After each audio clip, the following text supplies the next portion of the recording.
അല്ല സാർ, നിങ്ങൾ മൊത്തം പഠിപ്പിച്ചെടുക്കുന്ന മാനവികതയും അല്ലെങ്കിൽ ഹ്യൂമനിസം ചാപ്റ്ററാണ്. അപ്പോൾ ലിബർട്ടി ഇക്വാളിറ്റി ഫ്രട്ടേണിറ്റി ചോദ്യം വരില്ലേ? വരും മക്കളെ. ലിബർട്ടി ഇക്വാളിറ്റി ഫ്രട്ടേണിറ്റി നിങ്ങൾ അറിഞ്ഞിരിക്കേണ്ട ആദ്യം 3 കാര്യങ്ങൾ. ലിബർട്ടി ഇക്വാളിറ്റി ഫ്രട്ടേണിറ്റി ഫ്രഞ്ച് വിപ്ലവമായിട്ട് ബന്ധപ്പെട്ടതാണ്.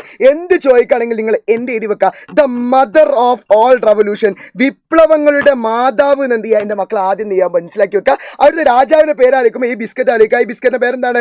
Bourbon biscuit. രാജാവിൻ്റെ പേരെന്താണ്? ബോർബൺ രാജാവ് എന്ന് ആലോചിക്കുക. ഏതായാലും ഐ മീൻ സാർ ബുദ്ധി വിമാനം തന്നെ. അപ്പം എന്ത് ചെയ്യുക? അതെന്ത് ചെയ്യുക? മനസ്സിലാക്കുക. Bourbon രാജാക്കന്മാരാണുള്ളത്.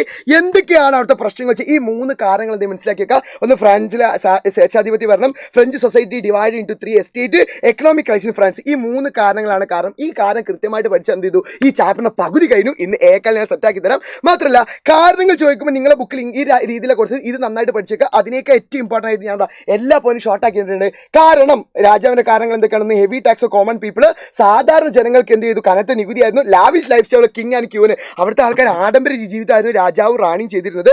Failures all economic crisis, സാമ്പത്തിക സ്ഥിതി എന്ത് ചെയ്തില്ല? പരിഹരിക്കാൻ കഴിഞ്ഞില്ല. നോ പൊളിറ്റിക്കൽ ഫ്രീഡം, രാഷ്ട്രീയ സ്വാതന്ത്ര്യം ഇല്ലായിരുന്നു. ഇൻജസ്റ്റിസ് ആൻഡ് ഇൻഇക്വാലിറ്റി, നീതിയില്ലായ്മയായിരുന്നു. ഈ കാര്യങ്ങൾ കൃത്യമായിട്ട് പഠിക്കുക, സെറ്റാക്കി മാറ്റുക. ബാക്കിയുള്ള എല്ലാ കാര്യം ഇന്ന് ഏക്കാലം സെറ്റാക്കി മാറ്റുക. ചോദിക്കും, ഉറപ്പാണ്. അപ്പോൾ എന്ത് ചെയ്യുക? കാണാം. ബൈ.